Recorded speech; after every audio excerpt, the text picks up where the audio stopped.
Welcome. My name has been Cool, I'm a sports analyst, the host of BC-60. Here we are with Brian, the gnarly play-by-play. Thanks for coming. Yeah, no problem. Thanks for having me. No problem. I'm excited for conversations ahead. I appreciate you taking time. Your busy schedule to join me. Yeah, once again, thanks for having me on, and really exciting to chat with you here today. Thank you. I have a few questions for you. All right, fire away. What do you love about play-by-play? Oh man, that's a tough question. I mean, there's so many phenomenal things about doing the play-by-play broadcasting, and obviously it's a lot of people's dreams when growing up, and I'm certainly part of that. I think the best part of it is being able to tell just so many stories, right? Like each player or each athlete, each coach, each team, community, whatever it is, like there's always just such great stories that you can tell through this mode, and obviously that's the case in a lot of sports media, whether it's writing, doing any radio shows and whatnot, but through play-by-play broadcasting, it kind of combines the elements of, hey, here's what's happening in the game, but then also, giving some context to why the game is important. Why is this certain athlete, like, what's their story? What's their background? Why is this game important to them? So it's just all those sorts of things. You combine that together, and it's just been a blast to do, and obviously very fortunate to do it up here in Ithaca. Darling. And what makes a great call? Ooh, another good question. A great call.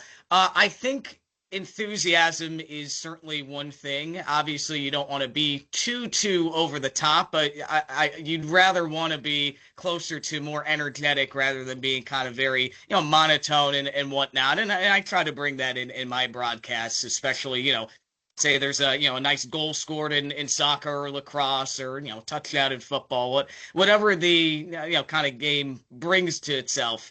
I think energy is a good call for that. For radio specifically, time and score is paramount. It really is. So after every, say, goal call, for example, you got soccer season coming up. I always try to make sure I end my call of this goal by giving the score. That's obviously the most important thing. And then secondly, I always like to say like when it happened as well. Sometimes you can say it maybe after the color commentator has his 2 cents on what happened in the goal itself, but I try to include time and score in that. So and obviously description is huge as well. So I think you combine all those things, and I think that's what makes for a great call.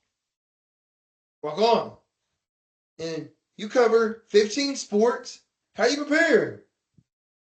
Yeah, so obviously a lot of sports. So soccer and football during the fall, basketball and hockey during the winter, and then baseball, softball, lacrosse in the spring. Now for lacrosse, it's boys and girls lacrosse, so there are actually different rules towards that. So obviously knowing the rules of each sport is obviously the baseline thing, and for myself, I've had to kind of learn rules, especially more towards lacrosse, since growing up I didn't really follow that sport, but during my college days at Hofstra, lacrosse was huge, and I had to call a few games, so I had to learn the rules then. And even at the high school level, there are differences in terms of the timing and everything and whatnot. So just learning the baseline rules for all the sports is very important. I think the biggest thing as well is listening or watching, watching the games themselves and kind of learning from the broadcasters themselves, like what to do, like when you call a game. Like for soccer, for example, that's turned into my favorite sport, to be honest with you. I only really started getting into it, I'd say, about a decade ago. So kind of listening into broadcasts, whether it's on TV, hearing all the English, people with Premier League games, kind of listening to how they call a game, and even to some radio calls as well. My favorite Major League Soccer team, New York City FC. I always turn on the radio to hear Glenn Crooks and Matty Lawrence, on the call. So I look up to them, how they describe the game. I think that is huge in terms of learning each sport and learning how to call each sport. That's been really, really important. Rock on. And which sport was the hardest for you to learn? Yeah, I think it was definitely lacrosse. As I said, again, it was something that I didn't really watch during, throughout my time during high school. And again, Hofstra University, if you don't know, it's a, school on Long Island. Great, great sports radio, sports broadcasting program there. And lacrosse is a hotbed on Long Island, and it's funny because the radio station itself, WRA2, they used to air New York Riptide games, who were in the National Lacrosse League, which is indoor box lacrosse. Unfortunately, I think they moved to somewhere in Canada, but it was funny because I was asked to do a New York Riptide game, like be play-by-play to fill in for Peter Schwartz, who is awesome.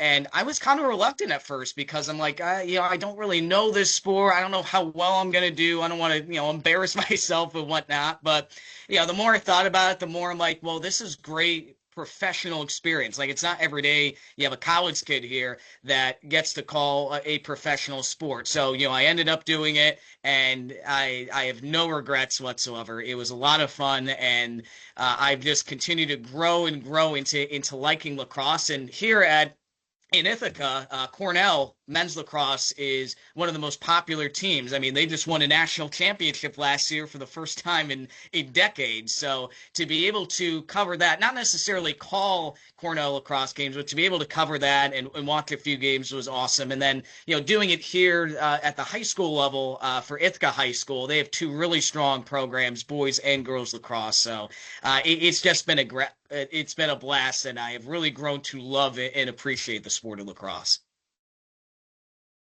Cool. And where's your game day routine?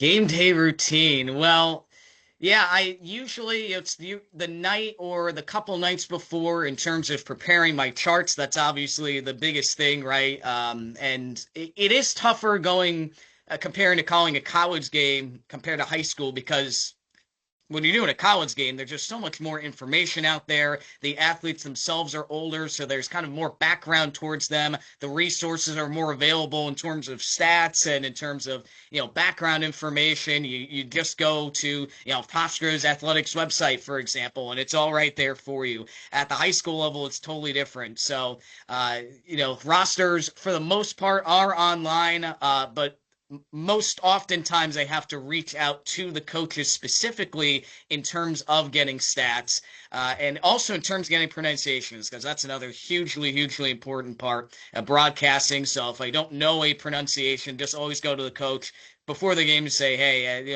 how do you pronounce so-and-so's name and whatnot? So that's part of the preparation, stats, roster, making the charts, and then, yeah, and that's kind of the biggest things for me is prepare. I mean, if I had any advice, that's certainly the biggest thing, right? Is prepare, prepare, prepare. You want as much information as possible, and you might not end up using all of it whatsoever, but it is very important just in case there's kind of a lull in the game. Maybe it's not as close a game, and you want to keep the broadcast still entertaining and informative. So it's nice to have that in the back pocket. But yeah, the game day preparation for me is just, being able to prepare beforehand. And then, I've called so many of these games. I think I'm up to over 400, doing this for, now entering my fifth year. So I do feel, pretty confident in my abilities and in the knowledge of the athletes themselves. Because another thing that also helps me is that